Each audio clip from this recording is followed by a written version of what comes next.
नमो नमो सिद्धसाहुरं नमो नमो सिद्धसाहुरं नमो नमो सिद्धसाहुरं चौबीसं तिथरे उसहाई वीर पश्चिमे वंदे सवे सगण गण हरे सिद्धे सिसा नमन सामी नमिदुण वर्धमानं परमपादं जिणं तिशोधेन वोच्छामि दयनसारं सायारणयारदं मीदम्।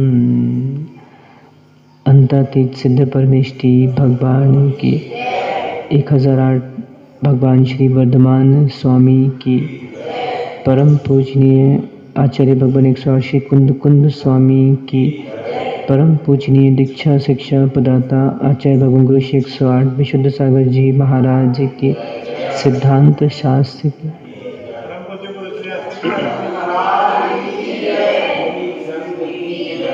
भवबंधु हम सभी श्री पद्म प्रभु स्वामी के श्री चरणों में शिव श्री की प्राप्ति के लिए श्री जिन देशना का श्रवण कर रहे हैं। जीवन का कोई सार है तो वह रहन सार है। इसकी प्राप्ति जिसने की है, निर्वाण की प्राप्ति उसने की है। आचार्य कुंद कुंद स्वामी महान उदार मना आचार्य भगवंत रहे। हमको उनके जैसे बनने का प्रयास करना चाहिए है, चाहे श्रावक हो चाहे श्रमण हो। उनके गाथाओं से, उनके चिंतन से ऐसा समझ में आता है कि इन्होंने सदा मार्ग को बचाने का प्रयास किया। आज देखा जाए तो धर्म मात्र अकेले श्रमण चाहे कि धर्म ऊंचाइयों को प्राप्त हो जाए, संभव नहीं है। मुनिराज नगरों में भ्रमण करते हैं, श्रावकों को सत उपदेश देते हैं, एकता का उपदेश देते हैं, अभक्ष त्याग का उपदेश देते हैं। तो क्या उपदेश भर देने से धर्म की वृद्धि हो जाएगी? नहीं। मुनिराज तो देखें अपना पूरा कर्तव्य निभा रहे हैं। उनको तो उपदेश दे, देखो ना, अब हम यहाँ पे सबसे पहले आते हैं, मतलब श्रावकों के पहले हम यहाँ प्रवचन देने आ जाते हैं। हमारे आने के बाद फिर सब श्रावक आते हैं। तो देखो हम तो अपना कार्य कर रहे हैं। यदि एक भी चक्का पंचर हो गया तो पप्पू डॉक्टर धर्म की साइकिल नहीं चल सकती। सोचो, ज्ञान का उपयोग कैसे सम्यक करना है। अब देखो, मैं भी तो मनुष्य हूं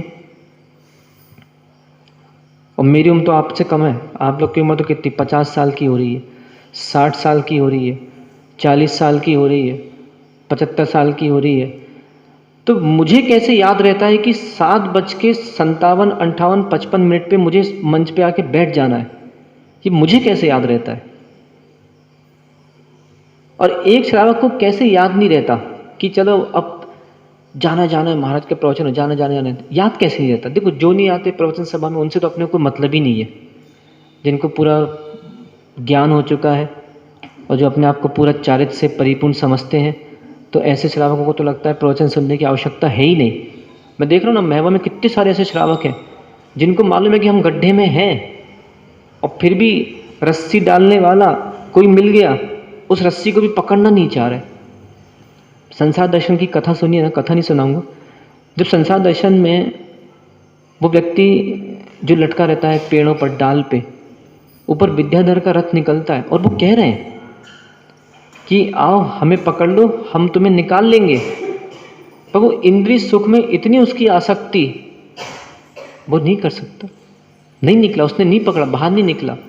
तो मैं यहाँ पे ये बता रहा हूँ कि एक श्रावक जो मुझसे बड़ा है, जिसकी उम्र मुझसे ज़्यादा बड़ी है, 10 साल बड़ी है, और फिर भी मैं बिल्कुल समय देखकर मैं तो यहाँ पे आ जाता हूँ। आप कितने दिन प्रवचन के हो गए निकेश भाई? कम से कम 80 दिन को कंप्लीट होने को है। 80 दिन होने को है ना। 80 दिन में मुझे लगता है एक आध बार 5-10 मिनट हम विलम्ब से आए होंगे, जिस दिन हमको कुछ बहुत ज़रूरी काम था, सामाजिक धार्मिक कार्य देखना पड़ता। बाकी मुझे लगता है 80 दिन में 8 बजे के पहले आके हम यहाँ बैठ गए। ऐसे कितने श्रावक हैं जो 80 दिन में मुझसे पहले आके बैठे होंगे सभा में? यदि रिकॉर्ड खोजा जाए तो एक भी नहीं पूरे महवा में। अब विचारणीय विषय है कि हम चाहते हैं कि धर्म 7वें आसमान पे ऊंचाइयों पे पहुंच जाए, और यदि मानो मैं रूठ जाऊं तो, यदि मान लो कि श्रावक नहीं माना, ऐसा होता है, बहुत सारे ऐसे मुनिगण होते हैं, जब देखते हैं कि श्रावक राज जितने भी हैं समय का ध्यान रखते हैं, तो वो क्या करते हैं, चलो कल से प्रवचन सभा बंद, अब तुम्हें सुनना ही नहीं है तो हमें क्या करना। पर हम वो वाले साधु नहीं हैं। हमारा तो उद्देश्य था, हम तो देखा ना, अभी एक व्यक्ति था पट्टू बस अकेला था, हमने कहा तुम चालू करो, हम प्रवचन देते, तुम सुनना, हम सुनाएंगे। चालू हो गया प्रवचन। तो ये कुंदकुंद स्वामी का भी यहाँ पे मैं वही व्याख्यान, ये विषय इसलिए बीच में आया कि कुंदकुंद स्वामी का भी पूरा प्रयास रहा। इन्होंने जो इतने बड़े बड़े ग्रंथ लिखे, आज हम स्वयं गाथाओं को पढ़ते तो हम स्वयं अचरज हैं इन गाथाओं को पढ़ के, कि कुंदकुंद स्वामी ने ऐसी ऐसी गाथाएं लिखी जो बिल्कुल सटीक श्रावक और श्रवणों के भावों पे बिल्कुल एकदम निशाना मार रही है। वास्तव में देखा जाए तो नाश कर्म का हुआ करता है, गुणों का नाश नहीं होता। जबकि प्राणी आज के समय में क्या कर रहा है, कर्म में, करने में, कर्म की वृद्धि में उसकी सोच जा रही है, गुणों की वृद्धि में उसकी सोच नहीं जा रही। ये आश्चर्य की बात है। अब जैसे अभी अपनी प्रवचन सभा लगती है 8 बजे, हम कुछ 2 घंटे तो प्रवचन करते नहीं यहाँ पे, 8 बजे करीब चालू करते हैं, 8:45 बजे करीब समाप्त। आधी घंटे भी प्राणी को गुणों की वृद्धि करने के लिए समय नहीं है, ये मुझे बड़ा आश्चर्य लगता है। कर्म की वृद्धि करने के लिए समय है। अब जैसे मात्र अकेले महवा की चर्चा नहीं है, ये तो महवा में तो अपने को साक्षात दृष्टिगोचर हो रहा है, और भी अन्य अन्य स्थानों की चर्चाएं हैं। बहुत से ऐसे श्रावक हैं जो कि सुबह सुबह को अपने बालकनी साफ करते रहेंगे, झाड़ू पोछा करते रहेंगे, कुछ कुछ करते रहेंगे, पर उनके मन में ये भाव नहीं आता कि चलो एक काम करो, गुणों की वृद्धि के लिए जो हमको रसपान करने को मिल रहा है, चलें सुनाए। तो ये भाव भी यदि जितने श्रावक यहाँ बैठे हैं, तो अपना पुण्योदय मानना कि हमारे मन में कम से कम ये भाव आया, घर से निकलकर धर्म सभा में बैठ जाए। ये बहुत बड़ा, यदि ये भाव आ गया तो मैं बोल रहा हूँ ये बहुत बहुत बड़ा पुण्योदय है कि इतने भाव ही आ रहे हैं। नहीं तो बहुत से लोगों को तो भाव भी नहीं आते।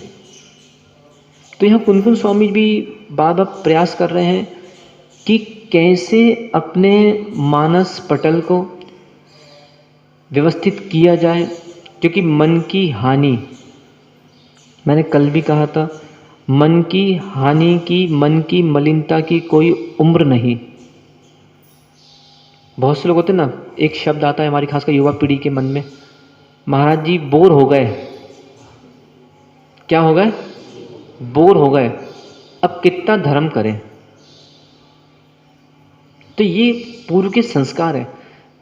कर्म कार्य करने में व्यक्ति बोर नहीं होता। यदि आज किसी युवा से हम कहें कि आपको सुबह 6 बजे उठना है, चाहे कन्याएं हों चाहे युवा हों, हमारे युवतियां हों, यदि इनसे कहें कि आपको सुबह 6 बजे उठना है और 9 बजे तक आपको मोबाइल चलाना है, तो बिल्कुल आपके लिए बहुत अच्छा एप्पल का मोबाइल दिया जाएगा, अच्छा महंगा वाला, और आपको 6 से 9 बिल्कुल मोबाइल चलाना है। या फिर दोपहर में कहा जाए कि आपको बिल्कुल 2 बजे से लेकर और 5 बजे तक, 4 बजे तक आपको बिल्कुल मोबाइल चलाने को मिलेगा, तो सबके सब सारी युवा पीढ़ी, युवती हमारी पूरी तरह तैयार है। और कहीं इनसे कह दें कि बेटा सुबह 6 बजे से मंदिर में भक्तामर का पाठ होना है, शांति धारा होना है, और पूजा तुमको आज 2 पूजा करना है। उठाओ, नहीं उठेंगे।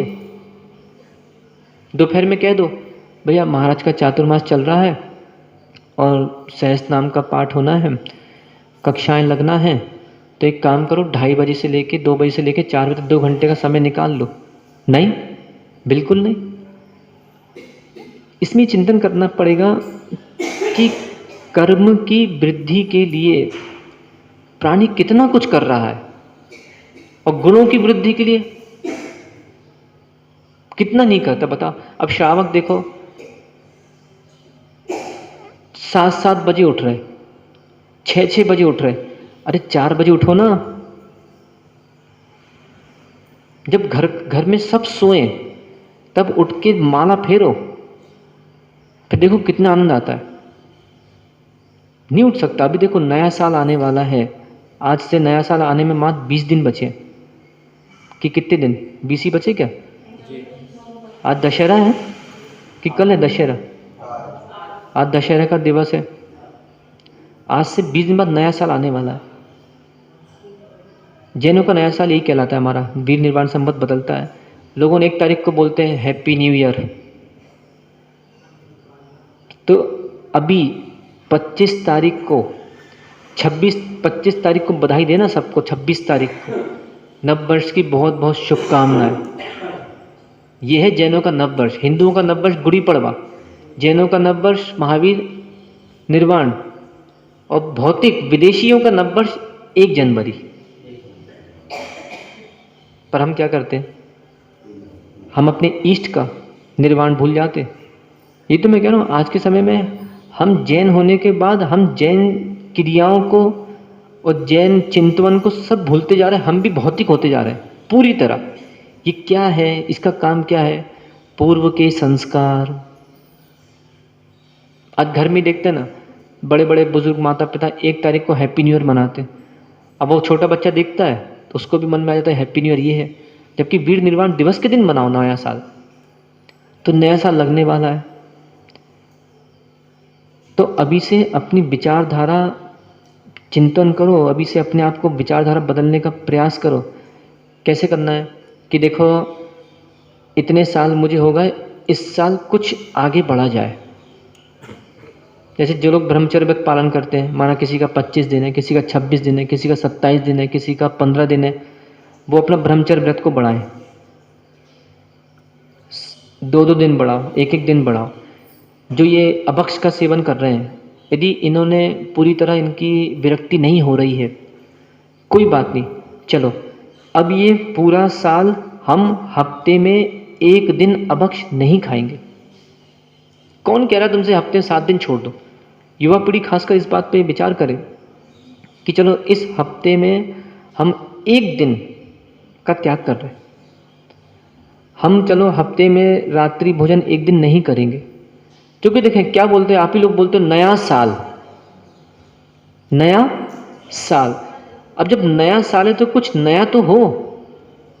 अब पता चला वही पुराना जीवन, वही घिसी पिटी चर्या, वही 7 बजे मंदिर आ गए, अभिषेक देखा, चावल फेंके, 2 पूजा कर, ये चलते बने। तो नया साल क्या हुआ? कुछ नया साल हो, नया जीवन हो। विचार करो। अभी देखो ना, हमारी माताएं घरों में अटाला पड़ा होगा, सब साफ करेंगी, और देखना चिंतन बनाना अपना उस समय कि जो जो अटाला साफ करूंगी ना, उसको देखना, चिंतन करना कि ये अटाला हमने कब से प्रयोग नहीं किया घर में। तो अंदर से आवाज़ आएगी 5 साल हो गए, 10-10 साल हो गए, ये कोई काम का नहीं है सामान। और फिर भी मोह की ग्रंथि, पर द्रव्यों को संग्रह करने की वृत्ति इतनी तीव्र रहेगी कि उठा के 2 कपड़ा मारा और भयंक में वापस रख दोगे, और फिर अगले साल ये चिंतन बनेगा। ऐसा चिंतन 20 साल से बनता आ रहा है, पर हमारी मोह ग्रंथि ढीली नहीं हो रही। सच है, ये भी सच कहा है कि कोयले को सफ़ेद करने के लिए कोई यंत्र नहीं है क्या बाबू भैया? है? कैसे जला दो? कोयला सर्वांग से काला है।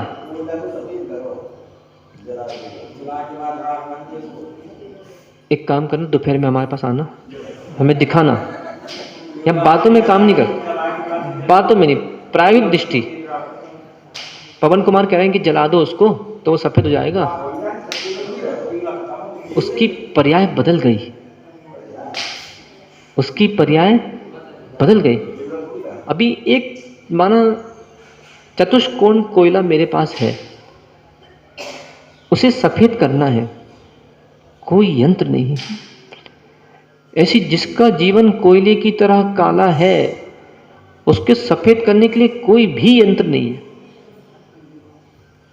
अब मान लो किसी व्यक्ति के अंदर मोह की ग्रंथि तीव्र है, तो वो क्या कर रहा है, वो अपना जीवन इस कर्म बंध के वृद्धि में व्यतीत कर रहा है। सोचो, एक छोटा दृष्टांत पुराणों में आता है, कभी पढ़ा होगा। एक पात्र आता है वज्रबाहु, सुना है क्या? पुराण कभी पढ़े होंगे, वज्रबाहु पात्र आता है। मतलब ऐसे भी लोग संसार में हैं, बड़ा आश्चर्य होता है।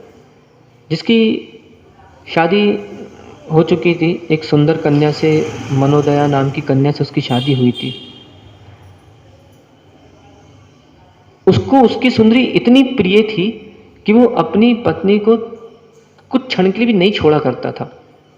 एक बार उसका स्वयं का जो साला था, यानी इसकी पत्नी का भाई, वो मनोदया को लेने आया।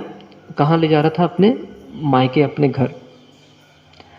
तो ये जो था बजबाहु, ये उसके साथ चल दिया कि बोले मेरी पत्नी 2 दिन के लिए जा रही है, तो मैं उसको छोड़ूंगा नहीं, उसके साथ चलूंगा।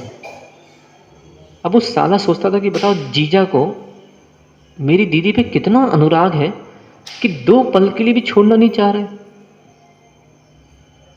जब वो लोग सब मार्ग से एक रथ से जा रहे थे, तो एक दिगंबर मुनिराज को वो वज्रबाहु ने देखा, जो कि एक वृक्ष के नीचे अचल स्थिर बैठे हुए थे। ना हाथ हिल रहे थे, ना पैर हिल रहे थे, ना कुछ, बिल्कुल आंखें बंद करके और ध्यानस्थ थे मुनिराज। दूर से उसने देखा तो उसको लगा कि उसको उस समय अनद्य वसाय था, उसका सम्यक ज्ञान नहीं हो रहा था। कुछ है, वो निर्णय नहीं कर पा रहा था कि क्या है। उसको पहले एक ऐसा लगा कि कहीं ठूट तो नहीं है, कहीं उसको ऐसा लगा खंबा खड़ा हुआ है। थोड़ा सा उसने ध्यान से दिया तो उसको लक्षण देखा, उसने पीछे दिख गई, उसको कमंडल दिख गया उसको। उसने निर्णय कर दिया कि दिगंबर मुनिराज बैठे हुए हैं। और बहुत देर तक एक टक देखता रहा। तो जो उसका उदय कुमार, जो उसका उदय सुंदर, जो उसका साला था, उसने मजाक कर दिया जीजा जी से। वो कहता है कि जीजा जी, आप बहुत देर से मुनिराज को देख रहे हो, क्या मुनि बनने का विचार है? वहां पे जीजा जी सुन लिया। जीजा जी कहते हैं, उदय सुंदर, तुम्हारा क्या विचार है? उसने मजाक कर दिया, क्योंकि उसके मन में क्या विचार था कि मेरे जीजा को मेरी दीदी पे अनुराग है, ये क्या मुनि बनेगा? ऐसे समाज में भी बहुत सारे लोग होते हैं ना, कि समाज में जैसे कुछ लड़के होते हैं, उपद्रवी होते हैं कहीं, और पता चला स्वयं तो धोती दुपट्टा पहन के 50 साल व्यक्ति पूजा कर रहा है, और कई समाज में उपद्रवी लोग भी होते हैं, तो भी जल्दी मुनि बन जाते हैं। तो लोगों के मन में क्या धारणा आती है, ये क्या मुनि बनेगा, इसकी तो हरकतें हमने देख ली, ये मुनि नहीं बन सकता।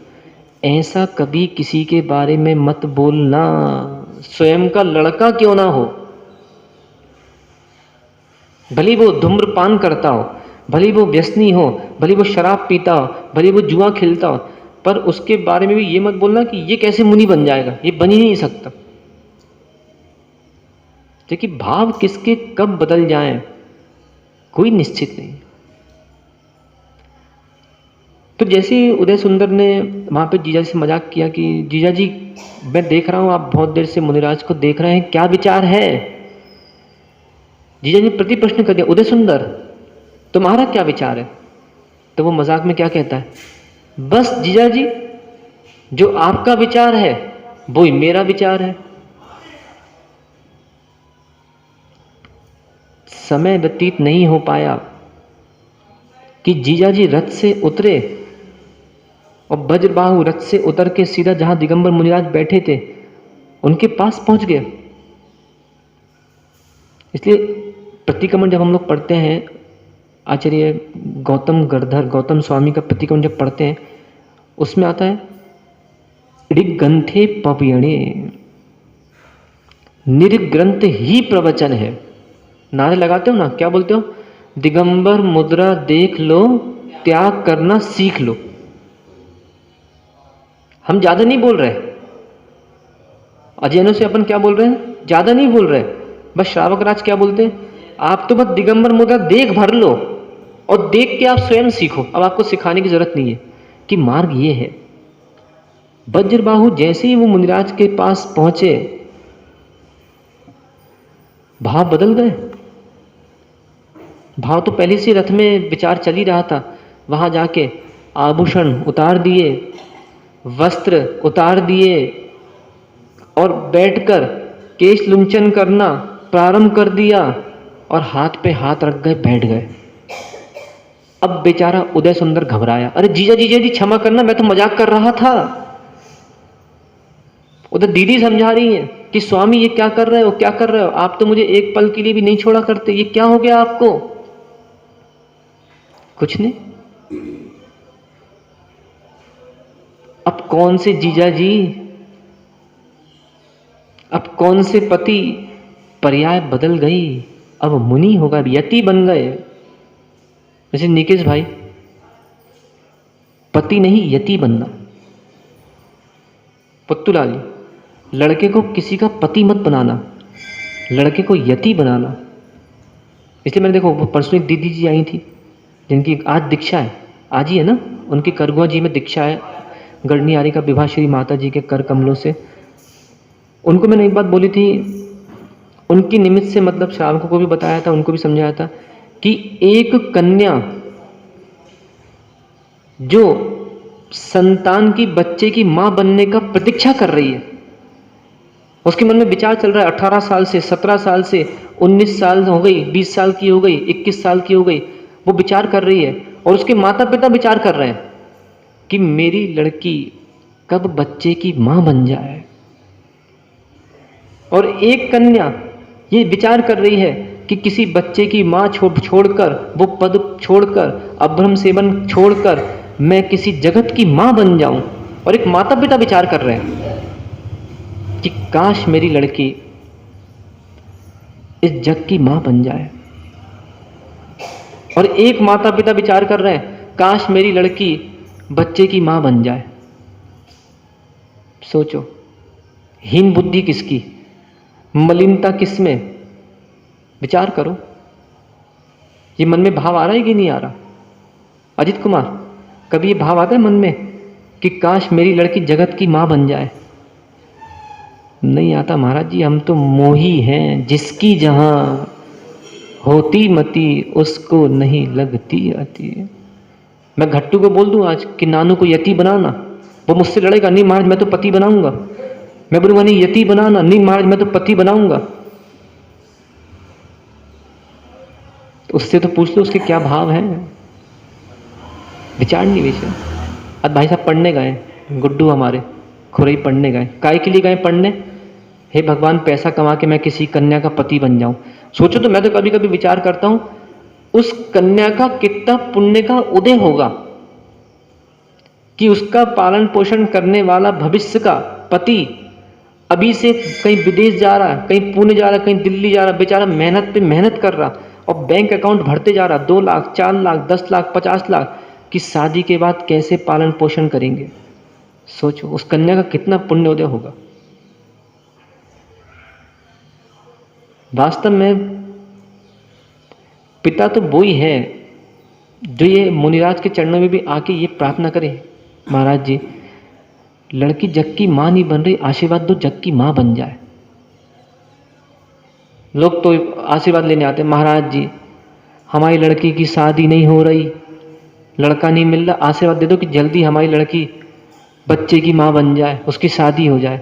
सोचो, अब जो संसार की स्थितियों को त्याग कर गए उनसे अपन ऐसा आशीर्वाद चाह रहे हैं।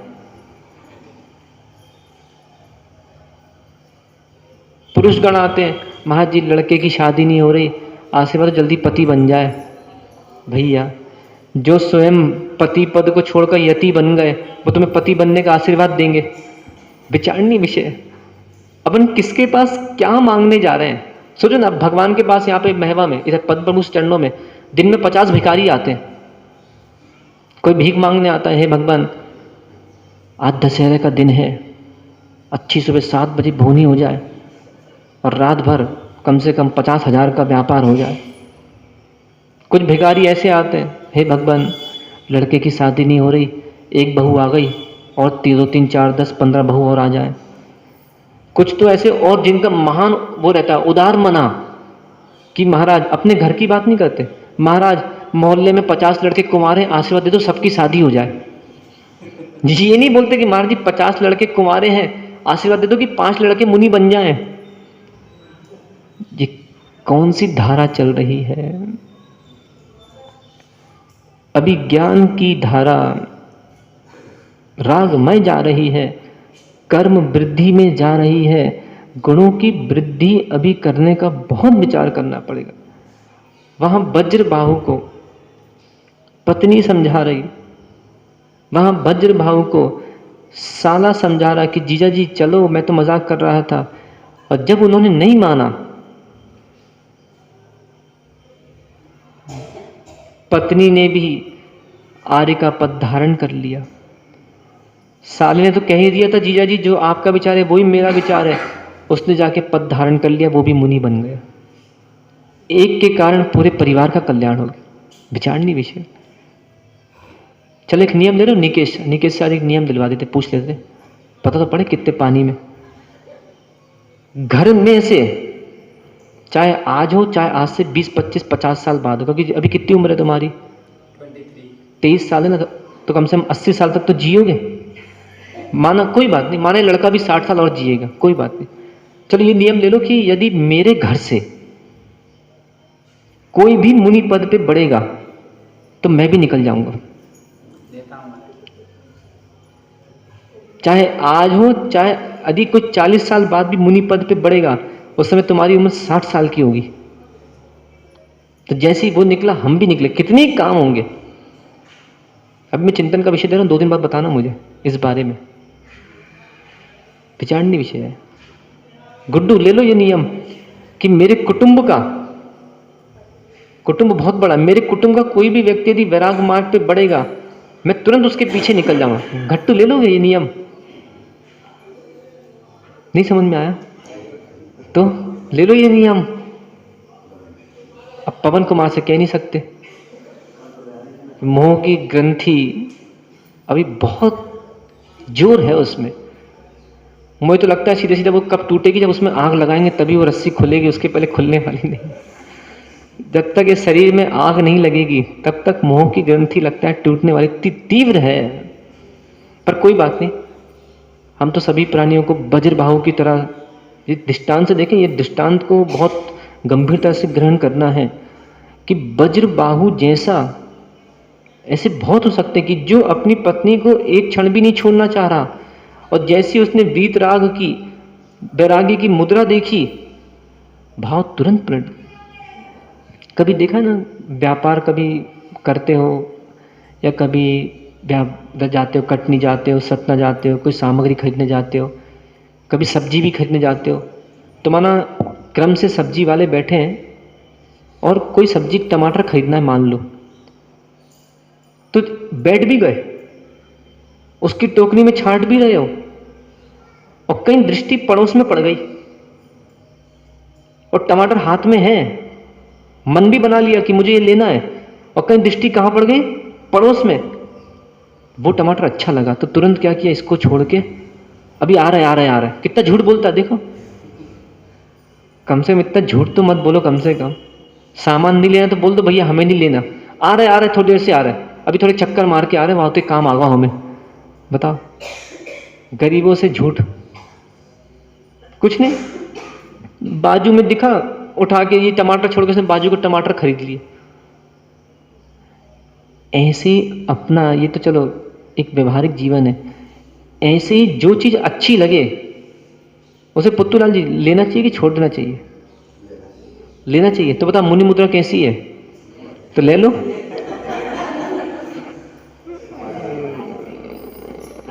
महाराज जी, महाराज जी, वचन में सब है, मन में सब है, पर क्रिया में नहीं है। समय आएगा, समय आएगा। वैसे आएगा कब समय? समय आएगा, समय आएगा कभी नहीं, समय लाना पड़ेगा। व्यक्ति का भाग्य उसका पुरुषार्थ बनाता है। यदि मान लो किसी के सामने भोजन की थाली रख दी जाए, पप्पू डॉक्टर, और कहा जाए कि भूख मिटाओ, खाना नहीं, मिट जाएगी? नहीं मिटेगी। पुरुषार्थ करना ही पड़ेगा, हाथ थाली में ले जाना ही पड़ेगा और खाना पड़े, तब जाके भूख मिटेगी। महावीर स्वामी का जीव, अब थोड़ा सा एक दृष्टांत पे आइए। जब सिंह की पर्याय में था, याद है? तो दो रिद्धिधारी मुनिराज ने क्या कह दिया था? अरे तू ये क्यों वार कर रहा है, तू तो बनने वाला भविष्य का भगवान है। बोल दिया। पुरुषार्थ किया कि नहीं? उस रूप क्रिया की कि नहीं? पिछी कमंडल धारण किया कि नहीं? तो पुरुषार्थ करने से जीव को सफलता मिल जाती है। जैसे हमारे यहाँ लोग पुरुषार्थ करते हैं कि हमको 8-10 पे घर से निकलना है, तो उनका पूरा पुरुषार्थ सफल होता है, 8-10 पे ही यहाँ आते हैं। परंतु ये पुरुषार्थ निंदा कराएगा। कुल के सार में ये बताना चाह रहा हूं कि जितनी बुद्धि हम कर्म की वृद्धि में लगा रहे हैं, उतनी बुद्धि यदि गुणों की वृद्धि में लगा दे प्राणी, तो उसका संसार कब का हिरास हो जाए। या कुन स्वामी भी यही समझा रहे हैं कि दीक्षा धारण करने वाला जीव यदि मिथ्या दृष्टि है, तो यहाँ जो कुन स्वामी समझा रहे हैं इसी को, जैसे अब अपना जो ग्रंथ है ज्ञानांकुश जी, एक बहुत बड़ा ग्रंथ है, बहुत बड़ा ग्रंथ है, कोई छोटा मोटा ग्रंथ नहीं है। मतलब मैं तो बोलता हूँ वो जो ग्रंथ है साधु की जान बचाने वाला ग्रंथ है और श्रावक को साधु बनाने वाला ग्रंथ है। कुछ लोग कहते हैं समय सार जी मत पढ़ो। समय सार जी, आचार्य महाराज भी अपने प्रवचनों में ये बात बहुत बार बोल चुके हैं कि साधु समय सार पढ़ें समय में लीन होने के लिए, यानी आत्मदृष्टि के लिए। जो दृष्टियां बाहर जा रही हैं, जो परद्रव्य में जा रही हैं, जो शरीर में जा रही हैं, जो चिंताओं में जा रही हैं, उनसे अपने आप को पृथक कर इस निज आत्म में दृष्टि कैसे जाए, इसके लिए आप समय सार पढ़ो। श्रावक समय सार क्यों पढ़े? कि हाँ ये मार्ग है। जैसे देखते हो ना कि छत पे जाना तो दृष्टि कहाँ जाती है? सीधा आदमी वहां पहुंच जाता जहां से सीढ़ी प्रारंभ होती है। तो ऐसे भगवान बनना है तो श्रावक के लिए सीढ़ी है कि चलो श्रावक समय सार पढ़े मुनि का स्वरूप जानने के लिए। स्वरूप जान लिया। एक माँ भी क्या करती है व्यवहार दृष्टि में, दूध में देख लेती है कि इसमें घी है, घी की विद्यमानता है, शक्ति रूप से घी है। अब वो क्या चिंतन करती है? अब वो उसको गर्म करना प्रारंभ करती है, घी बना देती है। ऐसे ही एक श्रावक जब समयसार आदि ग्रंथ को पढ़ता है, स्वरूप को जान लेता है, वो व्रत धारण करता है, महाव्रत धारण करता है। आज बहुत से अनुयायियों ने समयसार पढ़ के और बस हमें अनुभूति हो रही है, हमें अनुभूति हो रही है, हमें अनुभूति हो रही है। या तुम आलू प्याज खा रहे हो, या तुम रात्रि भोजन कर रहे हो, तुमसे बाजार का भोजन नहीं छूट रहा, क्या अनुभूति हो रही है? तो ऐसे बहुत से अनुयायी हुए जिन्होंने एकांत मिथ्यात्व फैला दिया। तो ऐसे जो महान एक ग्रंथ है ज्ञानांकुश जी आचार्य योगेंद्र देव स्वामी का, जिन्होंने परमात्म प्रकाश भी रचा है, बहुत अद्भुत ग्रंथ है योग सार, जिसमें अनेक दोहे बहुत अद्भुत प्रकार से आचार्य महाराज ने लिखे हैं। इसमें उन्होंने कारिका लिखी है, श्लोकों में है पूरा ग्रंथ, 44 करीब श्लोक है उस ग्रंथ में। अभी हम लोग अध्ययन चल रहा है, महाराज को पढ़ा रहे हैं। ना जापेन ना होमेन ना अक्षसूत्रस्य, मतलब जिन लोगों ने ऐसी धारणा बना ली कि जाप कर लो बस, ठन ठन गोपाल माला पकड़ो बस फेरते जाओ, 100 माला 1000 माला फेरते गए। देखा नहीं, बहुत सारे मिथ्या दृष्टि साधु भी बस बैठे रहेंगे, चलते रहता उनका, कभी कमल गट्टे की, कभी इसकी, कभी उसकी, कभी उसकी। ना होमे ना, होम से क्या ग्रहण करना है? आज जैसे होम कल हुआ था, होम मतलब होता है यज्ञ, देव यज्ञ, आहुतियां वगैरह जो दी जाती हैं। बहुत से लोग क्या करते हैं, इसी को धर्म मानते हैं। एक देवता, कभी मिले ना अपनी, कभी चर्चाएं करो अजैनों से, अपने मित्रों से, उनसे मेरी तरफ से प्रश्न पूछना। हमारे महाराज आए थे, एक प्रश्न पूछ रहे थे, तो अपनी तरफ से पूछना कि भैया एक बात बताओ, सब अपन लोग सब कौन है? ईश्वर के अंश हैं। ऐसे ही बोलना बिल्कुल, अपन सब कौन है? ईश्वर के अंश। ऐसा मिथ्या धारणा, जैन दर्शन ऐसा नहीं मानता। तो एक बात बता भैया, अपन सब में बकरा आउत कि नहीं आउत? अन्य त्रियंश या अन्य मनुष्य आते कि नहीं आते? अब जब सब भगवान के अंश हैं तो तुमने भगवान को मार के और भगवान को चढ़ा दिया। बलि आदि लोग देते हैं, एक मौका बहुत समय आता है, एक समय आता है जब बलि वगैरह खूब चढ़ाई जाती है। लोग मनुष्य तक की बलि चढ़ा, जीभ कटवा देते हैं अपनी, कितने कितने, कई अंगारों पे चल रहे हैं, कई कुछ कर रहे हैं। किसको क्या करने के लिए? ईश्वर को प्रसन्न करने के लिए। ये कौन कर रहा है? ईश्वर का अंश। तो कभी कभी ये मिथ्या धारणा समझ में नहीं आती। युवा पीढ़ी भी आज से सब बिल्कुल अपनी गांठ बैठा ले। प्रत्येक आत्मा स्वतंत्र है, कोई किसी का अंश नहीं। ये नहीं चलेगा कि घर में जैसे माना 10 सदस्य हैं, एक व्यक्ति दिन भर धर्म ध्यान में लगा रहे और बाकी 9 मिलके पाप करें। मैं खासकर पुरुषों से भी कह रहा हूं, ये मत समझ लेना कि हमारी पत्नियां धर्म कर रही हैं और सारा हमारा घर बिल्कुल सुरक्षित चलेगा। ऐसा नहीं है। बेचारी वो तो दूध पूरा गर्म कर रही है और तुम पाप करके एक बूंद डाल दिया, पूरा दूध फाड़ दिया। विचारणीय विषय। इसलिए क्या है, एको करेदि कम्मम एको हिंददी यह धी संसारे। एक ही कर्म करता है और एक ही संसार में भ्रमण करता है। तो यहाँ जो आचार्य योगेंद्र स्वामी की दृष्टि रही कि कुछ ऐसे लोग हैं जिन्होंने जाप करने से, होम करने से, अक्षय सूत्र से ग्रहण करना, अपने रुद्राक्ष की माला आदि कोई भी माला, इन सब से आत्म तत्व की प्राप्ति हो जाती है। परंतु योगेंद्र स्वामी कह रहे हैं इन सब से आत्म तत्व की प्राप्ति नहीं होती, आत्मचिंतन से आत्म तत्व की प्राप्ति होती है। और आत्मचिंतन यदि नहीं है तो इसको देखो, इन्हीं का जो ग्रंथ है, महान ग्रंथ योगेंद्र स्वामी का योग सार जी, देखिए परमार्थ की दृष्टि उन्होंने लिखी है, एक अपेक्षा से कथन किया है। योग सार जी ग्रंथ में भी उन्होंने एक व्याख्यान लिखा है, पिच्छी धारण करने से, कमंडल धारण करने से, मठ में रहने से मोक्ष की प्राप्ति नहीं होती। तीनों को बहुत अच्छा लग रहा है क्योंकि उसको तो लेना नहीं दीक्षा, तो विषय मिल गया, चलो अच्छा है महाराज आपने तो बताया था इससे मोक्ष की प्राप्ति नहीं होती। अभी मेरी आगे की व्याख्या सुन लेना। राय रोस ये बे परिहरिवी जो अपाणु बसे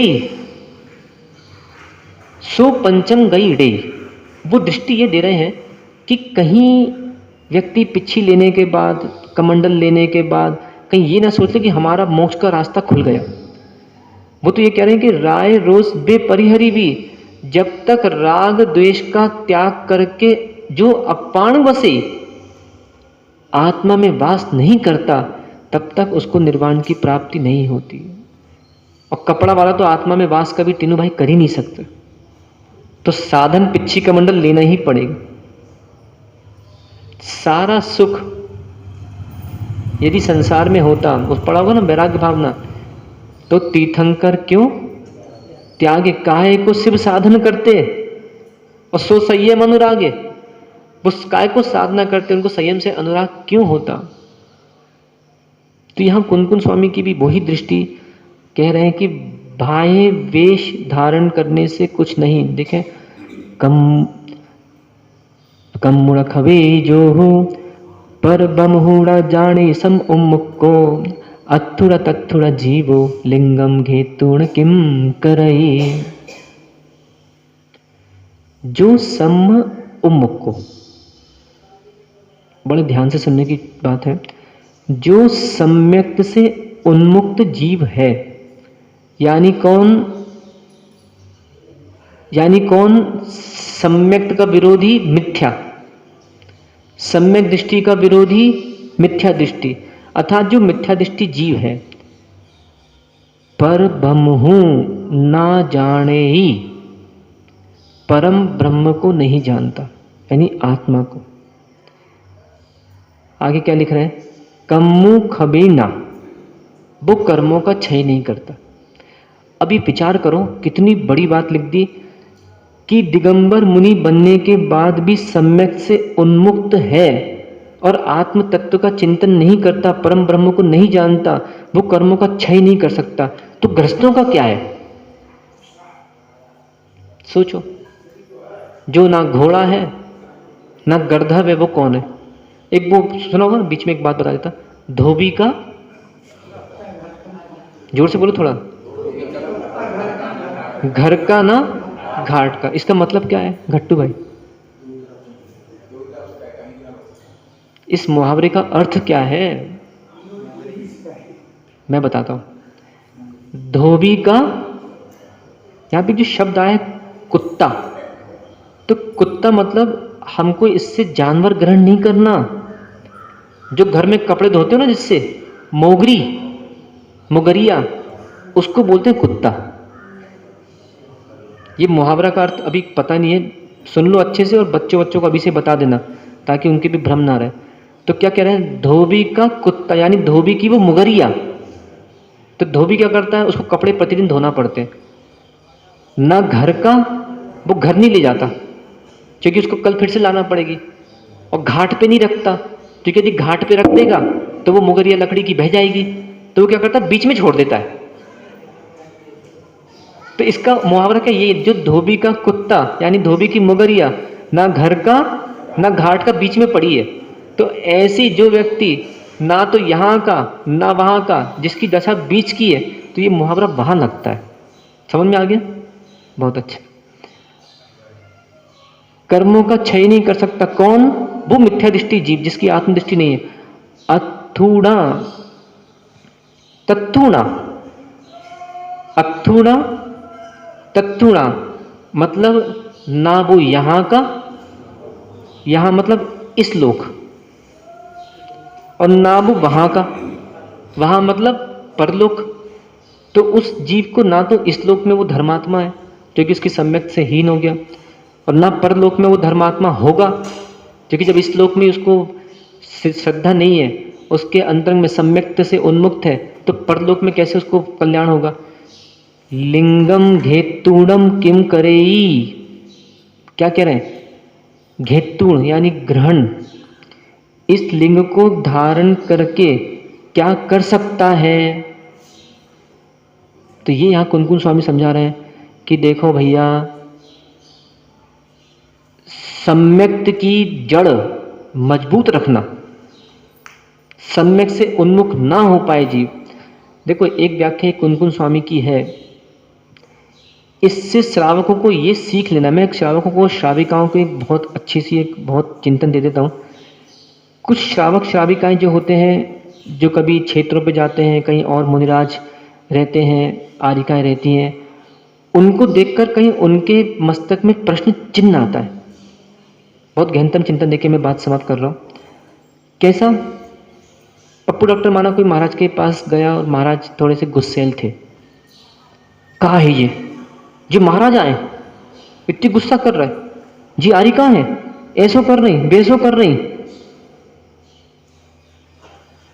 ऐसा बोलने की जगह एक बार एक दीदी जी हमको बहुत पहले मिली थी। वो दीदी जी रख लो, बाद में चला देना, 2 मिनट बाद।